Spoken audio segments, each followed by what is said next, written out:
So మాకు building మాకు ఉండంగా మేము ఎందుకు ఇంతగానో పబ్లిక్ టాయిలెట్స్ లాగా అవే యూజ్ చేసుకుంటున్నాం. యాజ్ వీఆర్ గర్ల్స్ పబ్లిక్ టాయిలెట్స్లో మేము వెళ్ళి అవే వాష్రూమ్స్ మేము యూజ్ చేసుకోలేం. 2 బ్యాచెస్కి క్లాసెస్ అవుతుంటే 2 బ్యాచెస్ బయట వెయిట్ చేస్తున్నాము, కానీ ప్రాక్టీస్ చేసుకోవడానికి ప్లేస్ లేదు. మంకీస్ ఉన్నాయి, డాగ్స్ ఉన్నాయి, పిగ్స్ ఉన్నాయి. ప్రాపర్ ఇన్ఫ్రాస్ట్రక్చర్ లేదు, అదే మేము చెప్తుంది. కూర్చొని వినడానికి మాకు ఒక రూమ్ లేదు. సిన్స్ 8 months మేము ట్రై చేస్తున్నాం, అది వాళ్ళని రిక్వెస్ట్ చేస్తున్నాం ఖాళీ చేయమని, కానీ ఇప్పటి వరకు వాళ్ళు ఖాళీ చేయలేదు. అట్లీస్ట్ మాకు 1 క్లాస్ అవుతుంది మాకున్న ప్రెమిసెస్లో, అది వాళ్ళు వేకేట్ చేస్తే. ఇప్పుడున్న ప్రజెంట్ సిచ్యువేషన్లో మేము కలెక్టర్ ఆఫీస్కి వెళ్తే సార్ నర్సింగ్ వాళ్ళు మీరు ఎందుకు వస్తున్నారు, అట్లీస్ట్ మమ్మల్ని లోపలికి కూడా రానివ్వట్లేదు. దీనికి ఫెన్సెస్ లేవు, మాకు బెంచెస్ లేవు, చైర్స్ లేవు, ఫ్యాకల్టీకి అట్లీస్ట్ టేబుల్స్ పెట్టుకోవడానికి ఏం లేకుండే. వచ్చినప్పటి నుండి మాకు సరిగ్గా కూర్చోవడానికి క్లాసెస్ లేవు. అక్కడ నుంచి ఇక్కడికి, ఇక్కడ నుంచి అక్కడికి షిఫ్ట్ చేస్తున్నారు మమ్మల్ని. మా నిరసన తెలిపాము, మేము మౌనంగా పాటించాము. చాలాసేపు ఒక 2 to 3 hours మేము అక్కడ ఎర్రటెండలో కూర్చున్నాము. అది బాయ్స్ హాస్టల్ కింద 4 rooms ఉన్నాయి. ఆ 4 rooms మమ్మల్ని వాడుకోమని చెప్పారంట సార్. అలా ఎలా? ఇన్ని ల్యాబ్స్ కోసమే కదా మేము ఫైట్ చేసేది. ఒక బిల్డింగ్ ఇచ్చారా అంటే అది లేదు. ఒక 4 rooms కింద మాకు అడ్జస్ట్ చేసి పంపించారు. అది మేము అడగడానికి ఆ రోజు మేము ఇక్కడ ధర్నా చేయడం జరిగింది. ఆ రోజు కూడా మా ప్రిన్సిపల్ మేడం అన్నారు, మీరు ఎలాంటి గొడవ చేయొద్దమ్మా, నేను వెళ్ళి కలెక్టరేట్లో మాట్లాడతాను అనేసి మేడం బయలుదేరారు. మార్నింగ్ మేడం వెళ్ళారు. 2 hours అవుతుంది, 3 hours అవుతుంది. మేడంని మాత్రం లోపలికి పిలవట్లేరంట. అక్కడే కూర్చోబెట్టారు మేడంని. నేను చెప్తాను మీరు వెళ్ళండి, మళ్ళీ ఎందుకు వచ్చారు మీరు నర్సింగ్ కాలేజ్ వాళ్ళు, మీరు వెళ్ళండి, మేము చెప్తాము, ఊకే మీ సమస్యలేనా అన్నట్టు అన్నారంట. Hi hello, welcome to G8 news. నేను మీ జర్నలిస్ట్ విప్లవశ్రీ. మహబూబాబాద్ BSc నర్సింగ్ కాలేజ్కి సంబంధించినటువంటి విద్యార్థినులు వాళ్ళ కాలేజ్ గేట్ని బద్దలు కొట్టుకుని బయటకు వచ్చి we want college, we want toilets, మాకు చాలా అవసరాలు ఉన్నాయని తీర్చండి అని చెప్పేసి రీసెంట్గా సోమవారం రోజు ధర్నా చేసినటువంటి వీడియో రాష్ట్ర వ్యాప్తంగా కూడా సంచలనం జరిగింది. అయితే ఈ నేపథ్యంలో అక్కడ వాస్తవానికి ఏం సమస్యలు ఉన్నాయి, గ్రౌండ్ లెవెల్లో ఉన్నటువంటి ఇష్యూస్ ఏమున్నాయి, ఆ విద్యార్థినుల పరిస్థితి ఎట్లా ఉంది, మరి గేట్ తాళాలు అంటే గేట్ని నిర్బంధాన్ని వాళ్ళు పగలగొట్టుకుని బయటికి వచ్చి ప్రొటెస్ట్ చేసినప్పుడు వాళ్ళ మీద ఏదైనా ప్రెషర్ పడిందా, ఆ తర్వాత వాళ్ళ ఈ ఉద్యమం అనేది ఎంతవరకు వచ్చింది, వాళ్ళ సమస్యలు ఎక్కడ ఆగిపోయినాయి అనేటటువంటి అంశాన్ని తెలుసుకోవడానికే ఈరోజు G8 న్యూస్ మహబూబాబాద్కి వచ్చి ఇక్కడ నర్సింగ్ కాలేజ్ ముందర ఉన్నాం. సరే, దీన్ని కొంచెం డీటెయిల్గా చెప్పే ముందు మీకు జస్ట్ అవుట్లుక్ ఇస్తా. అవుట్లుక్లోనే మీరు కొంచెం ముందు చూసుకుంటే చాలా ఆనందంగా కొన్ని కుక్కలు అక్కడ పడుకొని ఉన్నాయి. సో ఎంటర్ అవ్వగానే ఇది కుక్కలకి సంబంధించినటువంటి కొట్టమా, పందుల కొట్టమా, లేకపోతే మనుషులు ఉండేదా, లేకపోతే జంతువులు ఉండేటటువంటి ఒక అబండన్డ్ బిల్డింగ్ అనేటటువంటి డౌట్ మీకు ఖచ్చితంగా వస్తుంది. కానీ నమ్మండి, ఈ రాష్ట్రంలో కష్టపడి తెచ్చుకున్నటువంటి తెలంగాణ రాష్ట్రంలో విద్యార్థినులు, అది కూడా నర్సింగ్ చదువుకొని భవిష్యత్తులో ఎంతోమందికి ఆరోగ్యపరమైనటువంటి సేవలు చేసేటటువంటి భవిష్యత్తు ఉన్న చిన్నారులు చదువుకుంటున్న ప్రాంగణం ఇంత దరిద్రంగా, ఇంత దారుణంగా ఉంది. సో ఇది చూసిన తర్వాత సమస్య లోతుల్లోకి వెళ్ళే ముందు ఫస్ట్ దీన్ని మనం చూస్తేనే ఇక్కడనే పుట్టడు కష్టాలు ఆ పిల్లలు పడుతున్నాయి అన్నీ కూడా తెలిసేటటువంటి చక్కటి ఉదాహరణ ఈ బిల్డింగే. ఈ బిల్డింగ్కి మీరు చూసుకుంటుంటే ప్రాపర్ ఫెన్సింగ్ లేదు. ఇంత పూర్ ఫెన్సింగ్లో ఆడపిల్లలు దాదాపుగా ఈ బిల్డింగ్ అనేది 180 మంది ఆడపిల్లలకు, అంటే 4 సంవత్సరాలు 4 బ్యాచెస్కి ఇది అకామిడేట్ చేస్తుంది. ఇక్కడ చూసినట్టయితే కేవలం చాలా తక్కువ బిల్డింగ్ సముదాయంలో ప్రాపర్ క్లాసెస్ లేవు, ప్రాపర్ కిచెన్ లేదు. వీళ్ళకి మెస్ కోసం కిచెన్ లేదు, మెస్ లేదు, తినడానికి డైనింగ్ హాల్ లేదు, స్టోర్ చేసుకోవడానికి రేషన్ స్టోర్ చేసుకునేటటువంటి రూమ్ లేదు. అసలు ఇదంతా ఎందుకండి? ఫస్ట్ ఈ గ్రౌండ్, ఈ ఫ్లోరింగ్ చూడండి ఎంత చెత్తగా ఉంది. అక్కడ స్టాగ్నెంట్ వాటర్ ఉన్నాయి. ముందరే విద్యార్థులతో మాట్లాడేటప్పుడు అవన్నీ చూపిస్తా. పందులు ఉన్నాయి. ఇక్కడ రైట్ సైడ్లో గ్రీన్ కలర్ బిల్డింగ్ కొంచెం చిన్నగా ఉన్నవి వాష్రూమ్స్. ఈ వాష్రూమ్స్ ఉన్నాయి కదా, ఏమైంది సమస్య, మరి ఎందుకు వీళ్ళు ఇట్లా చేసిరు, ఇవన్నీ కొన్ని డౌట్స్ ఉన్నాయి. అయితే అది ప్రిన్సిపల్తో మాట్లాడతా, ఆ తర్వాత విద్యార్థినులతో మాట్లాడి విషయం ఏంటో చెప్తా. కానీ ఇక్కడి నుంచి చూస్తేనే విద్యార్థులు ఉండేటటువంటి ప్రాంగణం ఉండాల్సిన తరీఖా ఇదేనా? కనీసం తిండి తినడానికి BSc నర్సింగ్ వసతి గృహం ఎట్లా ఉందో చూడండి. 2 ఫ్లోర్ల బిల్డింగ్ ఉంటే పై ఫ్లోర్లో మాత్రమే హాస్టల్ నడిచి BSc అనేటటువంటి విద్యా కోర్సుకి ఏంటంటే 4 సంవత్సరాలకు కూడా ఒక్కసారి వాళ్ళ కోర్సులో జాయిన్ అయితే కోర్స్ అయిపోయే వరకు కూడా నిర్బంధంగా వాళ్ళకి విద్య ఉండాలి. అంటే అదే బిల్డింగ్లో ఉండి అంటే అక్కడనే అదే కాలేజ్ వాళ్ళకి హాస్టల్ని ప్రొవైడ్ చేయాలి, అంటే అకామిడేషన్ ఇవ్వాలి, చదువు చెప్పాలి. ఇంత అయిపోయిన తర్వాత కోర్సు కంప్లీట్ అయినాక వాళ్ళు బయటికి రావాలి. కానీ ఇక్కడ బిల్డింగ్ లేదు, వసతి లేదు, క్లాస్ రూములు లేవు, సరైన ల్యాబ్ లేదు. ఇన్ని సమస్యల మధ్య ఆ పిల్లలకు హాస్టల్ వసతి కూడా లేదు కాబట్టి 2022లో ఈ కాలేజ్ని స్టార్ట్ చేసినప్పటి పరిస్థితిని ఒకసారి గుర్తు చేస్తా. 2022-23 బ్యాచ్కి సంబంధించి వీళ్ళు కేవలం 60 మందే ఉన్నారు ఫస్ట్ బ్యాచ్ కాబట్టి. సో వీళ్ళకి ఇంత పెద్ద బిల్డింగ్ అవసరం లేదు. వీళ్ళకి తాత్కాలికంగా ఏదో ఒకటి అకామిడేట్ చేస్తే వీళ్ళకి ఉన్నటువంటి నర్సింగ్ బిల్డింగ్ ఏదైతే ఉందో దాన్ని మెడిసిన్ విద్యార్థులకి కేటాయించినట్టయితే కొంచెం ఈ మెడిసిన్ విద్యార్థులకు సంబంధించిన బిల్డింగ్ కన్స్ట్రక్షన్ అయిపోయే లోపు వీళ్ళు ఇక్కడ అడ్జస్ట్ అవుతారు అనే నేపథ్యంతో ఈ నర్సింగ్ విద్యార్థులను తెచ్చి ఇక్కడ మీకు కనిపిస్తున్నటువంటి ట్రైబల్ వెల్ఫేర్ బిల్డింగ్లో వేసిర్రు. సరే ఇక్కడ పెట్టిర్రు, మరి అకామిడేట్ చేసినప్పుడు ప్రాపర్గా ఆ విద్యార్థులు చదువుకోవడానికి రాష్ట్ర వ్యాప్తంగా మారుమూల పల్లెల నుంచి వచ్చి ఉంటారు, ఎక్కడెక్కడి నుంచో వచ్చినప్పుడు వాళ్ళకి చదువు ఇవ్వడం అనేది ప్రధానమైనటువంటి బాధ్యత అయినప్పుడు ఆ చదువు ఎట్లా ఇవ్వాలి? ఇక్కడ ఫ్యాకల్టీ లేరా? ఫ్యాకల్టీ ఉన్నారు. పోనీ ఏం లేదు, ఎక్విప్మెంట్ లేదా? ఎక్విప్మెంట్ ఉంది. ల్యాబ్స్ అవసరం, ల్యాబ్స్ పెట్టాలంటే క్లాస్ రూమ్స్ కావాలి, క్లాస్ రూమ్స్ లేవు. ఇప్పుడు ఇంత ఒక్కొక్క బ్యాచ్ యాడ్ అయ్యి 4 బ్యాచ్లు ఉన్నాయి ఇప్పుడు. అంటే దాదాపుగా 180 మంది విద్యార్థులు ఇక్కడ ఉంటే ఆ 180 మంది విద్యార్థులకు చాలని తరగతి గదుల వల్ల ఇక్కడ ఏమైపోయింది పరిస్థితి? ఒక క్లాస్ పిల్లలేమో లోపట కూర్చొని క్లాసులు వింటుంటారు, ఇంకొక క్లాస్ పిల్లలేమో వాళ్ళ నెత్తి మీద నీడే లేదు కనీసం కాబట్టి చేంబర్లో కూర్చొని ఆ క్లాస్ అయిపోయే వరకు ఎదురు చూస్తారు. ఆ బ్యాచ్ క్లాస్ అయిపోతే ఈ బ్యాచ్ పోయి క్లాస్ వినాలి. సో ఇట్లా ఉంది పరిస్థితి. కేవలం ఇన్ఫ్రాస్ట్రక్చర్ లేదు అనేటటువంటిది ఎంత చిన్నగా కనిపిస్తుంది మనకు, కానీ వాళ్ళ ప్లేస్లో మనం ఉంటే ఇక్కడ ఉన్నటువంటి సమస్యల్ని మనం దారుణంగా కోట్ చేయొచ్చు. మీరు చూడండి, మెస్ లేదు, నేను చెప్పినట్టుగా డైనింగ్ హాల్ లేదు, కిచెన్ లేదు. సో ఎక్కడైతే పందులు తిరుగుతున్నాయో, ఎక్కడైతే కుక్కలు ఏమేమో చేస్తున్నాయో, వాటి అశుద్ధాన్ని విసర్జిస్తున్నాయో అదే ప్రాంగణంలో ఈ పిల్లల కోసం వంట చేస్తారు. అక్కడ మీరు కొంచెం ఒకసారి రా, అక్కడ టాయిలెట్స్ ఉన్నాయి. ఆ టాయిలెట్స్ దగ్గర పరిస్థితి దారుణంగా ఉంది. అక్కడనే వీళ్ళ కోసం వండినటువంటి గిన్నెల్ని తోమడానికి ప్లేస్ పెట్టిండ్రు. అక్కడ పంది ఉంది. ఇప్పుడు రియల్ టైం పందుల్ని నేను మీకు చూపిస్తున్నా రియల్ టైంలో. సో నేనేమి వీటిని సెట్ చేయలేదు. హుటాహుటిన రేపు అధికారులు వస్తారు అని చెప్పేసి ప్రభుత్వ కార్యాలయాల్ని క్లీన్ చేసినట్టుగా, స్కూళ్ళలో వాష్రూమ్స్ రాత్రికి క్లీన్ చేసినట్టుగా కాదు ఇక్కడ చూపిస్తున్నది నేను.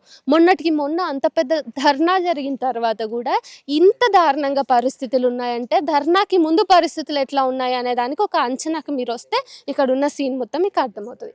సో ఇదే పందులు తిరుగుతున్న చోట కుక్కలు, కోతులు గెంతుతూ దారుణాలు జరుగుతున్నటువంటి ఈ ప్లేస్లో ప్రాపర్ శానిటేషన్ లేదు, ప్రాపర్ హైజీన్ లేదు, ప్రాపర్ సెక్యూరిటీ లేదు, సేఫ్టీ లేదు అంతకంటే కూడా. ఎందుకంటే బ్యాక్ సైడ్ ఉన్నది బీటెక్ కాలేజ్. ఆ అబ్బాయిల నుంచి తరచుగా ఈ పిల్లలకి వేధింపులు వస్తున్నాయి అనేటటువంటిది కూడా ఇప్పుడు కొత్తగా మన దృష్టిలోకి వచ్చినటువంటి అంశం. సో ఈ నేపథ్యంలో జస్ట్ ఇమాజిన్ రేవంత్ రెడ్డి పిల్లలో లేకపోతే ఇంకా ఏ ఇతర మంత్రుల పిల్లలో ఆడ కూర్చుని ప్లేట్ పట్టుకొని అన్నం పెట్టించుకొని అక్కడ తింటుంటే మీరు ఊహించుకోగలుగుతారా? కానీ కాదు, తెలంగాణలో పుట్టి ఇట్లాంటి ప్రభుత్వాలని ఎన్నుకున్న పాపానికి ఈ పిల్లలు గత 4 సంవత్సరాలుగా కూడా ఫస్ట్ ఇయర్ వాళ్ళు హాస్టల్లో ఉంటే మిగతా 3 సంవత్సరాల పిల్లలు త్యాగం చేసి బయట ఎక్కడో ఒక చోట రూమ్లు తీసుకొని ప్రైవేట్గా వాళ్ళ రెంట్లు వాళ్ళే కట్టుకొని వంటలు చేసుకొని వాళ్ళు అక్కడ ఇంట్లోంచి వస్తున్నట్టుగా ప్రైవేట్ రూముల్లోంచి కాలేజీకి వచ్చి చదువుకొని పోతున్నారు టిఫిన్ డబ్బాలు కట్టుకొని. అంటే ఏంటి, 4 సంవత్సరాలు ఇక్కడ వీళ్ళకి హాస్టల్ ఫెసిలిటీ లేదు. కేవలం టాయిలెట్స్ లేవు అన్నది ఇష్యూ కాదు, ఇక్కడ హాస్టల్ ఫెసిలిటీ లేదు. 3 బ్యాచ్ల విద్యార్థులకంటే ప్రతి సంవత్సరము 180 మందిని అకామిడేట్ చేయాల్సిన చోట 60 మందికి మాత్రమే హాస్టల్ ఫెసిలిటీ. అది కూడా విద్యార్థులు స్వచ్ఛందంగా ముందుకొచ్చి మా జూనియర్ పిల్లలు కొత్తగా వస్తారు కదా వాళ్ళకే ఉండని హాస్టల్, మేము ఆల్రెడీ హాస్టల్ లైఫ్ని 1 సంవత్సరం ఎక్స్పీరియన్స్ చేసినాం కదా అని చెప్పేసి వాళ్ళు స్వచ్ఛందంగా పెద్ద హృదయంతో ప్రతి కాడ వీళ్ళు అడ్జస్ట్ అవుతానే ఉన్నారు.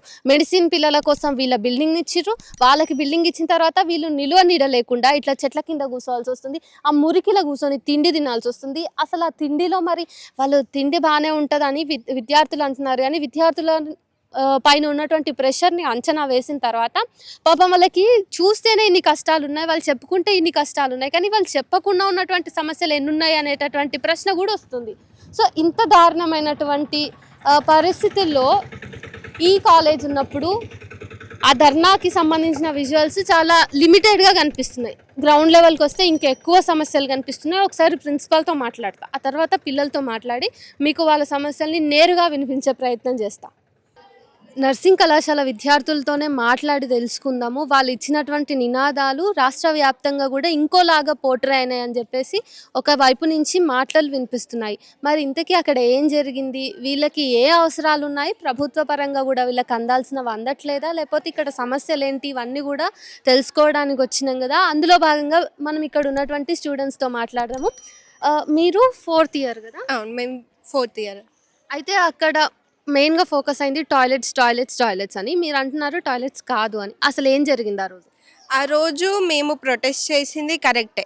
మేము మా కాలేజ్, ఇప్పుడు మీరు ఇక్కడ ఉన్న కాలేజ్లో క్లాస్ రూమ్స్ కావాలి, ల్యాబ్స్ కావాలని పోర్ట్రేట్ చేసాము. ఇక్కడ మాకు వాష్రూమ్స్ ఫెసిలిటీ ఓకే, ఇక్కడ మాకు బాగానే ఉంది, మేము అడ్జస్ట్ అవుతున్నాం. కానీ మేము వాష్రూమ్స్ అని మెన్షన్ చేసింది ఇప్పుడు మాకు కలెక్టర్ గారు ఇచ్చిన 4 రూమ్స్ ఉన్న బిల్డింగ్లో వాష్రూమ్స్ కావాలి మాకు అనేసి.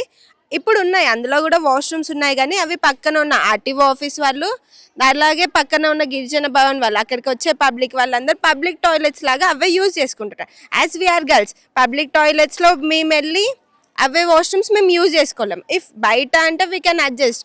మేము ఉండేది డే మొత్తం కాలేజ్లోనే ఉంటాము. వాష్రూమ్స్ కావాలి అంటే మేము పబ్లిక్ టాయిలెట్స్కి వెళ్ళి కాలేజ్లో నుంచి వెళ్ళి యూజ్ చేసుకోలేము. కాబట్టి మేము ఆ వాష్రూమ్స్ గురించి స్పెసిఫై చేసి పోర్ట్రే చేసాం తప్ప, కంప్లైంట్ రేజ్ చేసాం తప్ప ఈ కాలేజ్లో ఉన్న వాష్రూమ్స్ గురించి కంప్లైంట్ రేజ్ చేయలేదు.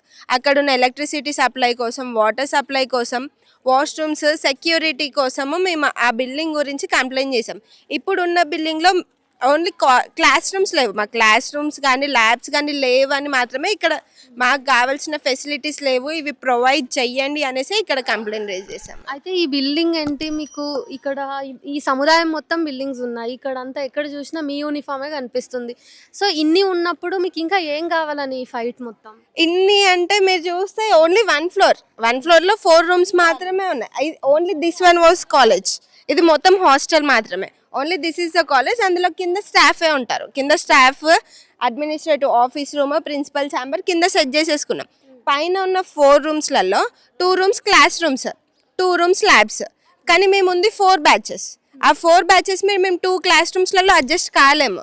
మేము ఎట్లా అంటున్నామంటే ఇప్పుడు ఉన్న 2 క్లాస్ రూమ్స్లలో 2 బ్యాచెస్కి క్లాసెస్ అవుతుంటే 2 బ్యాచెస్ బయట వెయిట్ చేస్తున్నాము. కాబట్టి ఇప్పుడు ఉన్న మాకు క్లాస్ రూమ్స్ లేవు. And as per our curriculum we need 8 to 12 labs. Only for the practical we need 8 to 12 labs. We have only 2 labs.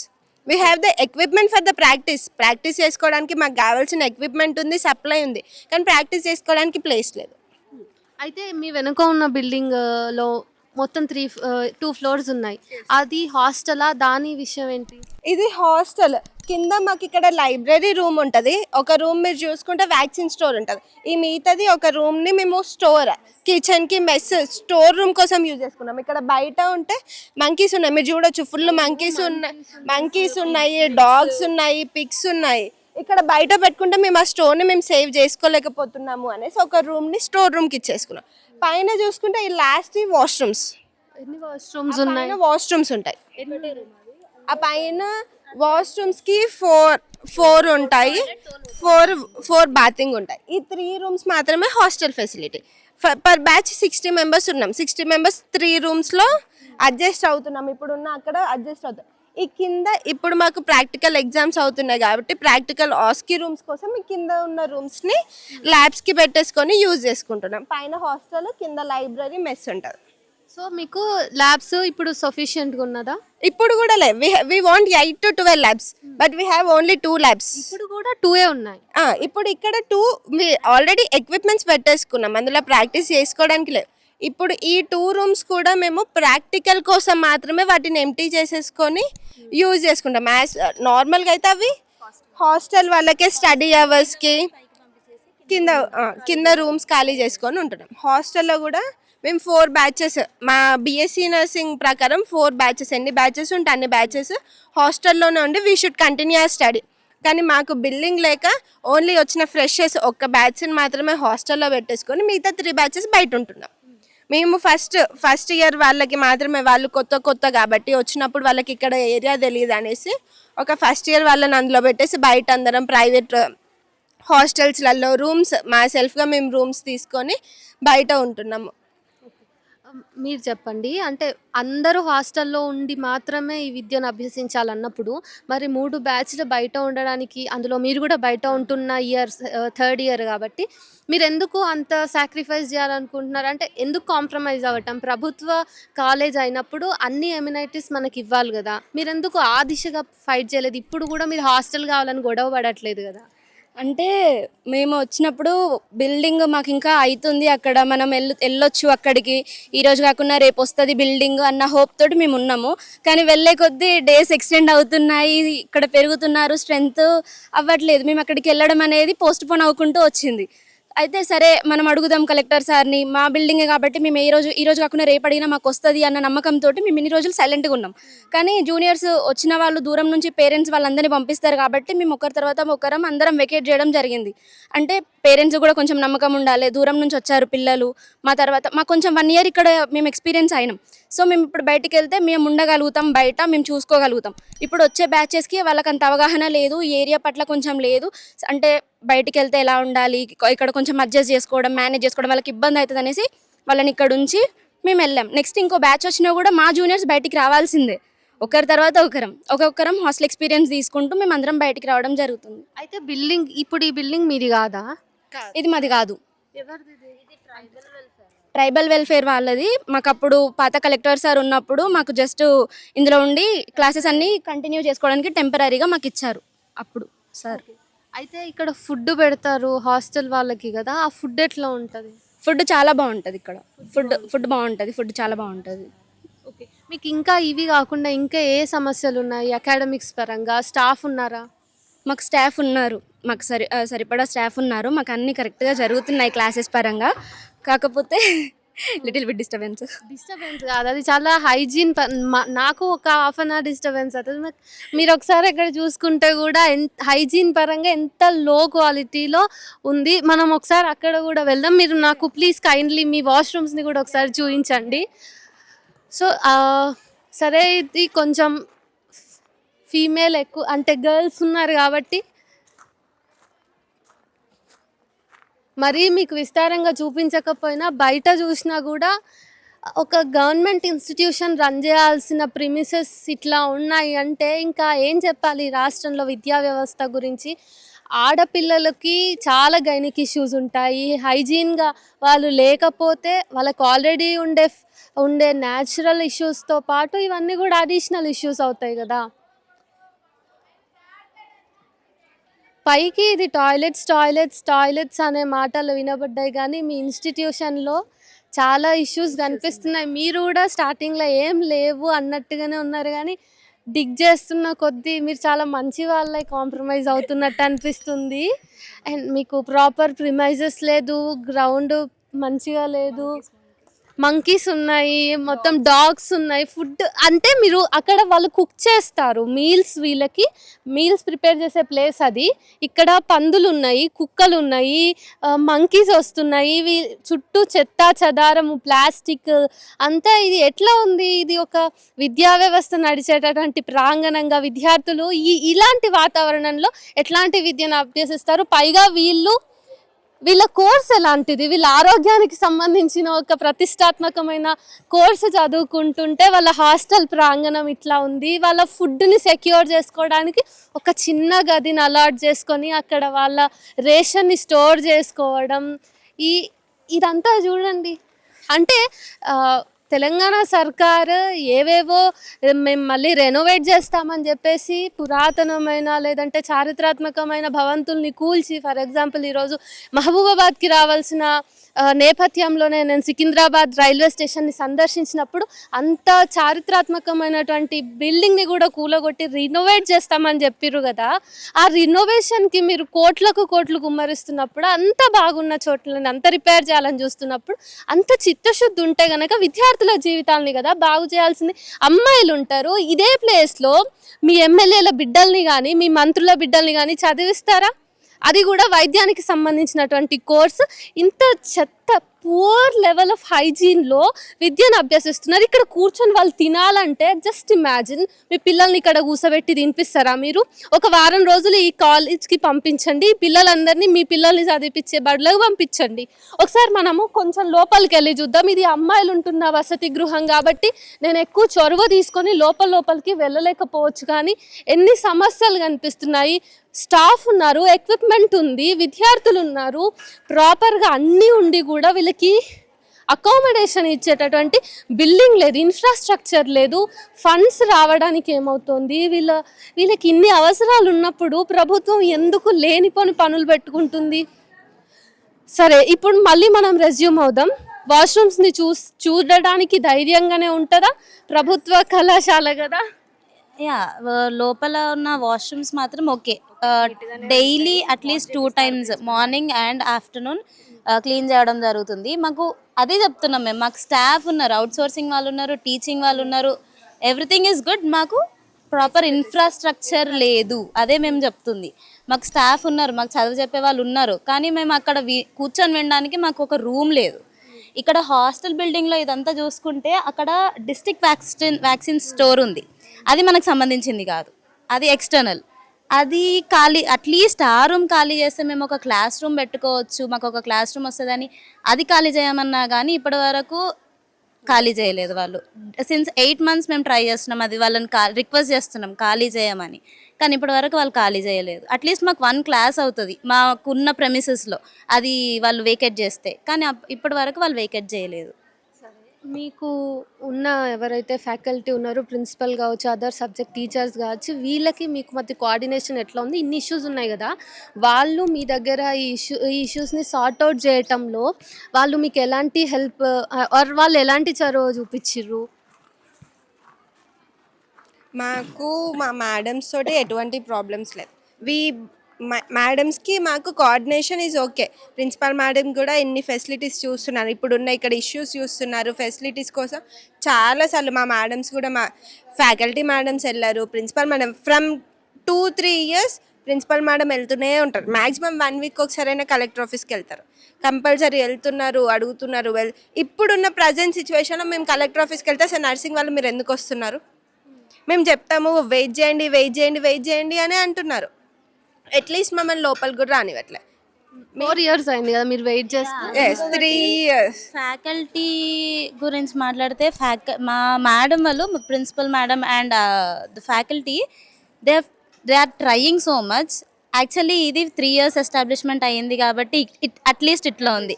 మేము ఫస్ట్ వచ్చినప్పుడు దీనికి ఫెన్సెస్ లేవు, మాకు బెంచెస్ లేవు, చైర్స్ లేవు, ఫ్యాకల్టీకి అట్లీస్ట్ టేబుల్స్ పెట్టుకోవడానికి ఏం లేకుండే. సిన్స్ ద స్క్రాచ్ మేడం వాళ్ళు అన్నీ చేసుకుంటా, బెంచెస్ తెప్పించుకుంటా, మేము చైర్స్ కొనుక్కుంటూ, మా చైర్స్ పర్సనల్గా మేము పెట్టుకొని మేము చైర్స్ కొనుక్కుంటూ, కొన్ని ఫెన్సెస్ చేయించుకుంటూ, అట్లా కొన్ని ఈ రూపం వచ్చింది ఈ కాలేజ్కి. మీరు ఇంకా స్టార్టింగ్లో చూస్తే కనీసం ఇవి కూడా మీకు ఏం ఉపయోగం, జస్ట్ ఇదంతా ఈ బండలు ఈ చెట్లు తప్ప మీకు ఇంకా స్టార్టింగ్ మేము ఫస్ట్ అడ్మిషన్కి వచ్చినప్పుడు మేము భయపడ్డాం, ఈ కాలేజ్లో మేము ఎట్లుంటాము ఏంటి. ఈ ఇన్ఫ్రాస్ట్రక్చర్ చూస్తేనే, స్టడీ గురించి ఆలోచించలేదు, ఫస్ట్ ఇన్ఫ్రాస్ట్రక్చర్ చూస్తేనే మా parents overall Telangana 2 days journey చేసే లాంగ్ జర్నీ నుండి వచ్చారు. వాళ్ళ పేరెంట్స్ ఇక్కడ వేయాలంటే ఫస్ట్ వాళ్ళ పేరెంట్స్ భయపడ్డారు, మేము అంత దూరం ఉంటున్నాము, మీకు ఇక్కడ ఫెసిలిటీస్ లేవు, ఎట్లుంటారు అని. జస్ట్ ఓన్లీ గవర్నమెంట్, మేము గవర్నమెంట్లో చదువుకోవాలి, వీ వాంట్ గవర్నమెంట్ స్టడీ అనేసి మా పేరెంట్స్ అంత వద్దు అన్న వాళ్ళంతా చెప్పినా కూడా వీళ్ళు అడ్జస్ట్ అనేసి ఇక్కడ దాకా వచ్చి ఇక్కడ దాకా ఉంటున్నాము. ఫస్ట్ ఇయర్స్ మీరు ఒకసారి లేదు, సింపుల్ క్వశ్చన్. మీరు హాస్టల్లో ఉంటున్నారు కదా, ఇది వాళ్ళని అడగడానికి లేదు. మీరు హాస్టల్లో ఉన్నప్పుడు మీ రూమ్లో ఎంతమంది ఉంటున్నారు? 15 to 16 members ఆ ఉంటున్నారు. రూమ్ ఎంత ఉంటుంది? ఇక్కడ ఈ కింద రూమ్ ఎంత ఉంటుందో పైన కూడా సేమ్. Is that possible? సరే, ఇవన్నీ లాక్స్ ఉన్నాయి కదా. సరే, 15 members ఒక రూమ్. వాష్రూమ్ అంటే మీరు ఇక్కడే ఉంటారు కాబట్టి స్నానాలు 4 washrooms ఉన్నాయి అంటున్నారు. పొద్దున్న క్లాసెస్ స్టార్ట్ అయ్యే టైంకి మీకు మొత్తం సెట్ అవుతుందా? యా, అవుతుంది. సో ముందుగా చెప్పుకున్నట్టే వాళ్ళకి క్లాసెస్ చాలా తక్కువ ఉన్నాయి కాబట్టి ఇక్కడ ఒక రూమ్, అక్కడ ఒక రూమ్, అంటే వీళ్ళకి ఒక క్లోజ్డ్ కమ్యూనిటీ అనేది లేదు. అండ్ మోర్ ఓవర్ ఇది మెయిన్ రోడ్డు, ఈ ఇక్కడ హార్టికల్చర్ కాలేజ్ ఉంది, ఇంకా ఈ నర్సింగ్ కాలేజ్ ఉంది. ఈ సముదాయంలోనే కొన్ని కొత్త బిల్డింగ్స్ ఉన్నాయి ఈ కాలేజెస్ కోసమే. సో ఇది దానికి మంచి రోడ్ అంటే ఇది, ఈ ఫెసిలిటీస్ ఉన్నాయి. సరే, చుట్టూ చూసినట్టయితే మీకు షీడు కనిపిస్తుంది, చెట్లు కనిపిస్తాయి, అంత కంప చెట్లు, ఆ చెట్లు. అండ్ ఇక్కడ అబండెంట్గా వదిలేసినటువంటి 104 వాహనాలు ఎందుకు ఉన్నాయి అసలు? ఇదంతా చూస్తుంటే ఎంత భయంకరమైనటువంటి ప్రాంగణం ఇది, ఇంత భయంకరమైనటువంటి వాతావరణంలో ఆడపిల్లల్ని, వాళ్ళకి హాస్టల్ ఫెసిలిటీ కానీ, వాళ్ళకి ఒక ఎడ్యుకేషనల్ ఇన్స్టిట్యూట్ పెట్టడం అనేది, ఇక్కడనే సెక్యూరిటీ ఇష్యూస్ అన్నీ కూడా అర్థమవుతున్నాయి కదా. అండ్ అయితే ఆ పిల్లలకి క్లాసెస్ సరిపోవట్లేదు కాబట్టి వాళ్ళు తీసుకున్నటువంటి ఒక రిక్వెస్ట్ మీద తీసుకున్న ఒక రూమ్ ఇది. సరే, ఆ రూమ్ లోపల పరిస్థితి చూసే కంటే ముందు ఈ రూమ్ ఎవరికి చెందింది చూస్తే మీరు జిల్లా షెడ్యూల్డ్ కులాల సేవా సహకార అభివృద్ధి సంఘం వాళ్ళది ఇది రూమ్. సరే, వీళ్ళు రిక్వెస్ట్ చేసుకున్నారు, ఈ రూమ్లో మీరు ఈ రూమ్ని మాకు అలాట్ చేసినట్టయితే ఇది పీపీటీ రూమ్గా అవుతుంది, మాకు పనికి వస్తుంది అని అనుకొని వాళ్ళు తీసుకున్నారు. అంటే మాకు ఎలాగో క్లాస్ రూమ్స్ లేవు, ల్యాబ్స్ లేవు కదా, మాకు అప్పుడప్పుడు అయినా పీపీటీస్ కోసమో సెమినార్స్ కోసం ఒక హాల్ అనేది ఉంటే బాగుంటుంది. సో దానికోసము, అలాగే మా క్లాసెస్కి కూడా కనీసం ఒక్క బ్యాచ్కైనా అకామిడేట్ అవుతుంది కదా అని చెప్పేసి ఈ రూమ్ అడిగి తీసుకున్నాము అని చెప్పేసి విద్యార్థినులు చెప్పిర్రు. ఈ రూమ్ చుట్టూ చూడండి, మళ్ళీ అగైన్ పందులు, స్టాగ్నెంట్ వాటర్, చెట్లు, ముళ్ళ కంపలు, ప్రాపర్ వెంటిలేషన్ కూడా ఉన్నది క్లాస్ రూమ్లో. దీనికి ఇంత పొదల మధ్య ఒక బిల్డింగ్ లాగా ఉంది. ఇది లైటింగ్ సెటప్ చూడండి, అన్ని రకాలుగా ఇది అంటే ఏ రకంగా ఒక క్లాస్ రూమ్ అనిపిస్తుంది. అత్యాధునాతనమైనటువంటి తరగతి గదుల్లో కదా పిల్లల భవిష్యత్తు ఉండేది. జస్ట్ ఇంకా విద్యార్థులు లోపల ఉన్నారు, వాళ్ళకి ఇంకా క్లాస్ కూడా స్టార్ట్ అవ్వలేదు. జస్ట్ ఒకసారి లుక్ వేయండి, ఆ క్లాస్ రూమ్ విధానం ఎంత దారుణంగా ఉంది. పక్కన అది కూడా అక్కడ కోతి ఉంది. సో అడుగున వీళ్ళు ఇక్కడ ఒక మనుషులకి సంబంధించిన ప్రాంగణం కంటే కూడా జంతువులకు సంబంధించిన ప్రాంగణం ఇది. జంతువుల ఇంట్లోకి తెచ్చి పిల్లల్ని పెట్టి చదువుకోండి బిడ్డ మీరు ఇక్కడ అని చెప్తే వాళ్ళకి ఏ సెక్యూరిటీ ఉండదు. ఒకసారి జస్ట్ తొంగి చూడండి పిల్లల్ని డిస్టర్బ్ చేయకుండా. మీకు క్లాస్ రూమ్ ఎట్లా ఉంది, ఎంత పాడుబడ్డ క్లాస్ రూమ్ ఇది. వెంటిలేషన్ లేదు, లైటింగ్ లేదు. అండ్ ఇంత నీచమైన పరిస్థితిలో విద్యా వ్యవస్థ పతనం అవుతుంటే అధికారులు, రాజకీయ నాయకులు, మంత్రులు ఏం చేస్తున్నట్టు? వాళ్ళ కాలేజీలో వాళ్ళకున్న దరిద్రమైనటువంటి పరిస్థితుల్లో హాస్టల్ ఫెసిలిటీ లేదు కదా, వాళ్ళు పర్సనల్గా వాళ్ళు ప్రైవేట్ రూమ్స్లో ఉండి తెచ్చుకున్న బువ్వనే ఇక్కడ కూర్చొని తింటున్నారు ఎర్రటెండకి ఈ చెట్లు చేమల మధ్య. సో ఎంత దుమ్మన్నా పడని, పాములు ఉంటాయి ఇక్కడ. ఏమాత్రం కూడా ఆరోగ్యకరమైనటువంటి పరిసరాలు కావు ఇవి. ఇట్లాంటి పరిసరాల్లో ఆరోగ్యానికి సంబంధించిన ఒక కోర్సుకి వీళ్ళు ఎట్లా అకామిడేట్ చేస్తారు? అయితే వీళ్ళ కరిక్యులంని బట్టి వీళ్ళకి 8 ల్యాబ్స్ కావాలి, ఉన్నది 2 ల్యాబ్స్. ఆ 2 ల్యాబ్స్లో వాళ్ళు ఎన్ని ప్రాక్టికల్స్ అని చేస్తారు? 4 బ్యాచ్లు ఉన్నాయి, ఎన్నిసార్లు ప్రాక్టికల్స్ చేయాలి? ఇప్పుడు వీళ్ళు చేస్తున్నటువంటి నర్సింగ్ కోర్స్ అనేది మ్యాక్సిమం డిపెండ్ దాని మీద ఉంటుంది, ప్రాక్టికల్స్ మీద ఉంటుంది. ఎందుకంటే వాళ్ళు ఎంత థియరీ చదివినా కూడా ప్రాక్టికల్గా వాళ్ళు సక్సెస్ అవ్వకపోతే రేపు సమాజంలోకి వచ్చి వాళ్ళ సర్వీస్ని ప్రాపర్గా ఇవ్వలేరు. సమాజం యొక్క ఆరోగ్యం కూడా వీళ్ళ మీదనే డిపెండ్ అయి ఉంటుంది కదా. అట్లాంటి వీళ్ళ పరిస్థితి ఎట్లా ఉంది? అక్కడ పైకి చూడండి, మేము దాదాపుగా వచ్చి ఒక 3-4 గంటల కంటే ఎక్కువనే అవుతుంది. అప్పటి నుంచి కూడా పిల్లలు ఆడ పైన వెయిట్ చేస్తున్నారు. ఎందుకు వెయిట్ చేస్తున్నారు తెలుసా? లోపల జరుగుతున్నటువంటి క్లాస్ అయిపోతే మేము లోపలికి పోవచ్చు. సో ఇంత దారుణంగా అంటే ఈ రకమైనటువంటి దీన్ని మనం అభివృద్ధి అనుకుందామా, లేకపోతే ఇదేమైనా సర్దుకొని బతకని ఇంకేమైనా సంసారమా? రేపటి తరాన్ని మనం ఎట్లా తయారు చేసుకుంటున్నాం? ఇంత క్వశ్చన్ మార్క్ తోటి భవిష్యత్తు మన కళ్ళ ముందు కనిపిస్తున్నప్పుడు అసెంబ్లీలో ఏ రాజకీయ నాయకుడు కూడా వీటి గురించి, విద్యా వ్యవస్థ గురించి, పతనం అవుతున్నటువంటి విద్యా విలువల గురించి మాట్లాడేటోళ్ళు లేరు. ఎన్ని బడులు మూతపడుతున్నా ఉన్నటువంటి కాలేజీలలో ఇట్లా అరకొర అని ఎట్లంట, ఎంత దారుణమైనటువంటి పరిస్థితి కనిపిస్తుంటే. అయితే ఒక చిన్న గదిలో 15 మంది చొప్పున పైన ఉన్నటువంటి ఆ 2nd ఫ్లోర్లో మాత్రమే విద్యార్థినులు ఇప్పుడు హాస్టల్గా వినియోగించుకుంటున్నారు. కింద ఉన్నటువంటి 1st ఫ్లోర్ని వాళ్ళు తాత్కాలికంగా ఇప్పుడు ఎగ్జామ్స్ ఉన్నాయి కాబట్టి వాళ్ళు ఇప్పటి పూర్తికి ల్యాబ్స్ లాగా సెట్ చేసుకొని, అంటే అందులో ఎక్విప్మెంట్ పెట్టుకొని ప్రస్తుతం వాళ్ళు ప్రాక్టికల్స్ చేయడానికి ల్యాబ్స్ లాగా టెంపరరీ ల్యాబ్స్ లాగా వాళ్ళు ఫస్ట్ ఫ్లోర్ని వినియోగిస్తున్నారు. లేకపోతే మీరు ఒక చిన్న గదిలో 15 మంది ఉండడము, వాళ్ళు ఎట్లా అడ్జస్ట్ అవుతారు? అండ్ వాళ్ళకి మెస్ లేదు. యాజ్ ఐ ఆల్రెడీ టోల్డ్, ఇన్ని సమస్యలు ఉన్నాయి. ఒకసారి వాళ్ళ దగ్గరికి వెళ్ళి మాట్లాడదాం. చాలా డెమోక్రాటిక్గా మేము ఫస్ట్ ఈ కాలేజ్కి వచ్చిన తర్వాత నేను నా టీము ప్రిన్సిపల్ లీలా గారితో మాట్లాడదామని వెళ్ళి కూర్చున్నాము. ఆమె ఒక తన వర్జన్ తను చెప్పింది. అయితే తను మళ్ళీ మాకు బయట ఇస్తా అన్నారు. అంతేకాకుండా విద్యార్థులతో కూడా మాకు మాట్లాడిస్తా, సో విద్యార్థులను అడిగి కూడా మీరు తెలుసుకోవచ్చు, నేనేం చెప్తున్నానో అదే వాస్తవము, నేను మీకు చెప్పిందే నిజం కాబట్టి మీరు విద్యార్థులతో మాట్లాడవచ్చు, ప్రస్తుతం ఎగ్జామ్స్ నడుస్తున్నాయి అని చెప్పారు. సరే మళ్ళీ వస్తామని ఇట్లా బయటికి వచ్చిన తర్వాత కొంతమంది విద్యార్థులు ఎవరికైతే ఎగ్జామ్ లేదో ఆ విద్యార్థుల విద్యా సమయాన్ని క్లాసెస్ని మేమేం డిస్టర్బ్ చేయకుండా ఎవరైతే ఫ్రీగా ఉన్నారో లంచ్ టైం కూడా కాబట్టి కొంతమంది అమ్మాయిలతో మాట్లాడిన తర్వాత ఆ అమ్మాయిల వర్షన్ అమ్మాయిలు చెప్పుకున్నారు. అయితే నేను ఎప్పుడైతే విద్యార్థులతో మాట్లాడుతున్నానో ఆ విషయం తెలుసుకున్న తర్వాత విద్యార్థులతో మాట్లాడుతుంటేనే ప్రిన్సిపల్ ఇంకా చాలు, ఇంకా ఎంతసేపు వెళ్ళిపోండి అని అన్నారు. సరే ఆ తర్వాత మళ్ళీ నేను ఏదైతే మాట మీద ఆమెతో మళ్ళీ ఆమె దగ్గరికి వెళ్ళి మాట్లాడుతా అన్నానో అదే విధంగా నేను ఆమె దగ్గరికి వెళ్ళి, మీరు ఇప్పుడు మాట్లాడుతా అన్నారు కదా, మీ వర్షన్ మీరు చెప్తా అన్నారు కదా, సో మీరు అది చెప్పండి, ఉన్న సమస్యల్ని బయటికి తీసుకెళ్దాము అనే మాట నేను మాట్లాడితే, మీతో నేను ఎందుకు మాట్లాడాలి, మీరెవరు, నాకేం అవసరం, ఎట్లా అయినా పోట్రే అవని అది బయటకి, నాకు అవసరం లేదు, నేను మాట్లాడాను, మీ మీడియా వల్ల నాకు వచ్చింది ఏం లేదు అన్నట్టుగా మేము అగ్రెసివ్గా మాట్లాడని ఇంకా నేను మీతో బయట ఇవ్వను అని చెప్పేసి ఆమె చెప్పింది. అందుకనే ఇప్పుడు నేను మీకు ప్రిన్సిపల్ లీలా గారి వాంగ్మూలాన్ని ఇవ్వలేకపోతున్నాను. అయితే ఇక్కడ విద్యార్థి నాయకులు ఉన్నారు, వాళ్ళ దగ్గర మాట్లాడదాం. ఎందుకంటే ఈ ఏదైతే ప్రొటెస్ట్ మండే రోజు జరిగిందో ఆ ప్రొటెస్ట్లో వీళ్ళు ఉన్నారు, వీళ్ళ ప్రోద్బలంతో ఇంకా కొంతమంది లోకల్ మీడియా వల్లనే ఆ విద్యార్థులు రెచ్చిపోయి విద్యార్థులను వీళ్ళు రెచ్చగొట్టి మరి విద్యార్థుల చేత దగ్గరుండి ప్రొటెస్ట్ చేయించిండ్రు అని చెప్పేసి ప్రిన్సిపల్ అన్నారు.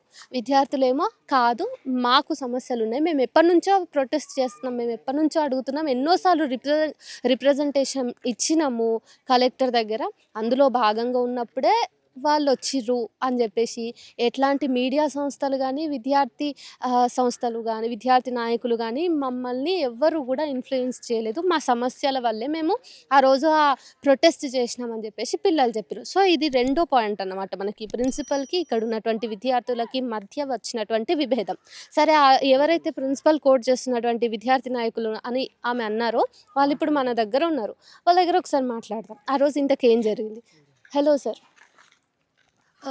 సార్ మీరు ఆ రోజు ఉన్నారు, మీ ప్రోద్బలంతో మీరు రెచ్చగొట్టడం వల్ల, అంటే మీ ఆర్గనైజేషన్ వాళ్ళు మీరు రెచ్చగొట్టడం వల్లనే విద్యార్థులు ప్రొటెస్ట్ చేసిర్రు, వాళ్ళు గేట్ని బద్దలు కొట్టే పరిస్థితి వచ్చింది అని చెప్పేసి ప్రిన్సిపల్ అన్నారు. దానికి మీరేమంటారు?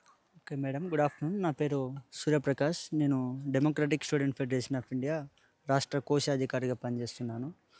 గత వారం రోజుల నుండి మన మహబూబాబాద్ జిల్లా కేంద్రంలో నర్సింగ్ కాలేజ్ అంటే మెడికల్ విద్యార్థులు, అంటే ఈ దేశాన్ని మొత్తం కూడా దేశంలో ఉన్నటువంటి పేద వర్గాలకు ఉచితంగా వాళ్ళు ఏదో సేవ చేయాలని చెప్పేసి వాళ్ళు రోగులను కానీ ఇతర ఎవరైనా కానీ సేవ చేయాలనేటువంటి ఉద్దేశంతో వాళ్ళు చదువుకోవాలని చెప్పేసి ఇక్కడ వాళ్ళు వచ్చారు.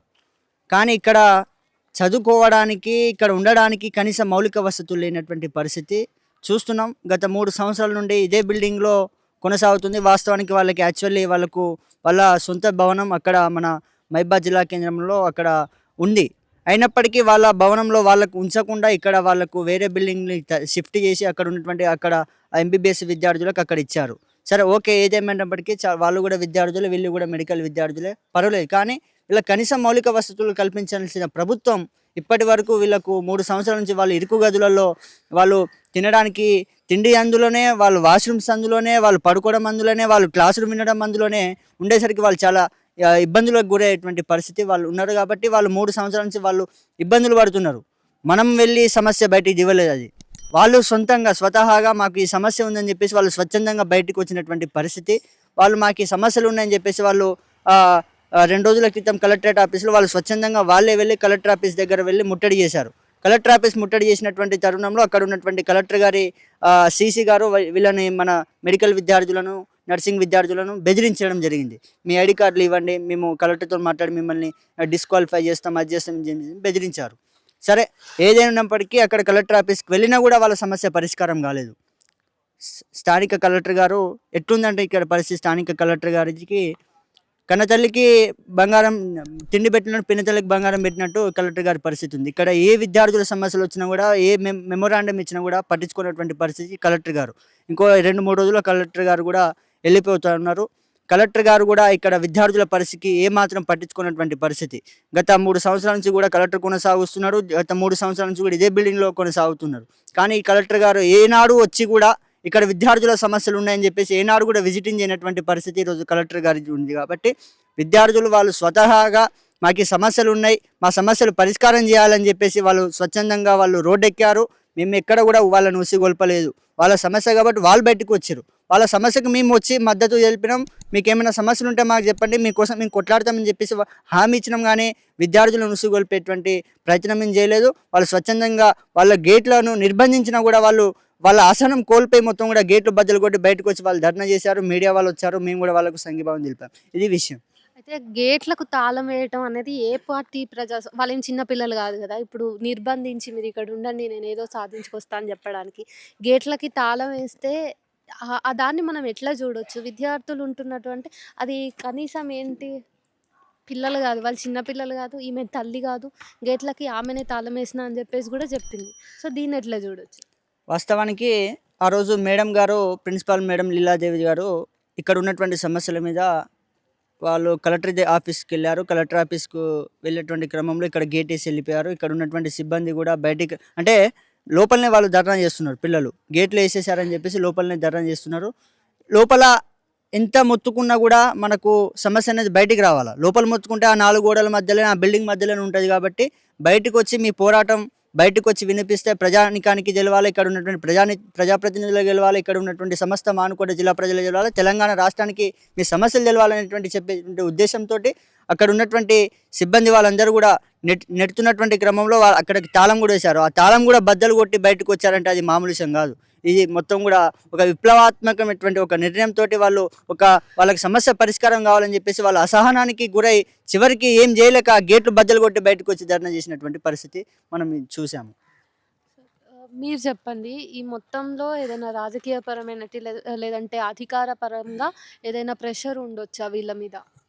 అధికారమైనటువంటి ప్రెషర్ అనేది లేదు, కానీ వాళ్ళ సమస్యలు, వాళ్ళ బాధ, వాళ్ళ గోడు వినిపించడానికి సమస్య పరిష్కార మార్గం చూపాలనేసి ఆ రోజు వాళ్ళు ప్రొటెస్ట్ చేశారు. కాబట్టి తక్షణమే ఏవైతే ఉన్నతాధికారులు ఉన్నారో వాళ్ళకి వాళ్ళ సమస్య వినిపించే విధంగా ఆ రోజు వాళ్ళు ప్రొటెస్ట్ చేశారు. సో ఇప్పుడు ఇదంతా జరిగిన తర్వాత ఇప్పటికైనా ఏమైనా ప్రోగ్రెస్ ఉంటుందా వీళ్ళ సమస్యల్లో? లేకపోతే ఇక్కడి అధికార యంత్రాంగం ఎట్లా పనిచేస్తుంది? దానివల్ల మనం ఒక అంచనాకు రావచ్చు కదా? ఖచ్చితంగా అండి, పోరాటం చేస్తే ఖచ్చితంగా ఫలితం వస్తుంది. పోరాడితే పోయేదేమీ లేదు, బానిస సంఖ్యలు తప్ప అని చెప్పేసి మహాకవి శ్రీశ్రీ గారు అన్నారు. అదే స్ఫూర్తితోటి ఈరోజు విద్యార్థినులు అందరూ కూడా వాళ్ళు పోరాట స్ఫూర్తిని వాళ్ళు నింపుకొని ఉన్నారు. మనం ప్రోగ్రెస్ వాళ్ళు నింపాల్సిన అవసరం లేదు. స్వచ్ఛందంగా బయటకు వచ్చి మళ్ళీ ఒక్కసారి వాళ్ళకి ఎగ్జామ్స్ నడుస్తున్నాయి, కానీ వాళ్ళ లోపల ఎగ్జామ్స్ కోసమని వాళ్ళు ఉంటున్నారు. ఎగ్జామ్స్ అయిపోయాక మీరే చూస్తారు, మళ్ళీ మీరే వస్తారు. ఇక్కడ ఉన్నటువంటి విద్యార్థినుల పోరాట పటిమ చాలా గొప్పది. వాళ్ళు బయటకు వస్తారు, వాళ్ళ సమస్యను పరిష్కరించేంత వరకు ఖచ్చితంగా పోరాటం చేస్తాం. వాళ్ళ తరపున డిఎస్ఎఫ్ఐగా మేము కూడా ప్రజాక్షేత్రంలో ఉండి ప్రజాప్రతినిధులు కలవడం కానీ, ఎమ్మెల్యే అవసరమైతే ఎమ్మెల్యే క్యాంప్ ఆఫీస్ కూడా ముట్టడించడానికి మేము వాళ్ళ కోసం లాఠీ దెబ్బలు తినడానికైనా సిద్ధంగా ఉన్నాము. Thank you sir. సో మొత్తం చూసుకున్నట్టయితే మనకి ఇక్కడ అర్థం చేసుకోవాల్సిన అంశాలు మీకు ఇప్పటికే అర్థమై ఉండొచ్చు. వీళ్ళేమో లేదు, విద్యార్థులు వాళ్ళ సమస్యల వల్లనే వాళ్ళు ఎక్స్పోజ్ అయినరు, వాళ్ళు ఎన్నాళ్ళని సహనంతో ఓపిక పడతారు, ఇన్ని సమస్యలు ఉన్నాయి కాబట్టి వాళ్ళది వాళ్ళు స్వచ్ఛందంగా ప్రొటెస్ట్ చేసిర్రు. అప్పుడు మేము సంఘీభావం చెప్పినాం. మీడియా కూడా దీన్ని కవర్ చేస్తే ఏమైనా మార్పు వస్తుంది అనే ఉద్దేశంతోనే మీడియా కూడా కవర్ చేసింది అని చెప్పేసి స్టూడెంట్ లీడర్స్ చెప్తున్నారు. ప్రిన్సిపల్ ఇచ్చినటువంటి వాంగ్మూలాన్ని నేను రికార్డ్ చేసినది ఉంది, ఒకవేళ అది కుదిరితే మీకు వినిపించే ప్రయత్నం చేస్తా ఈ వీడియోలో భాగంగా.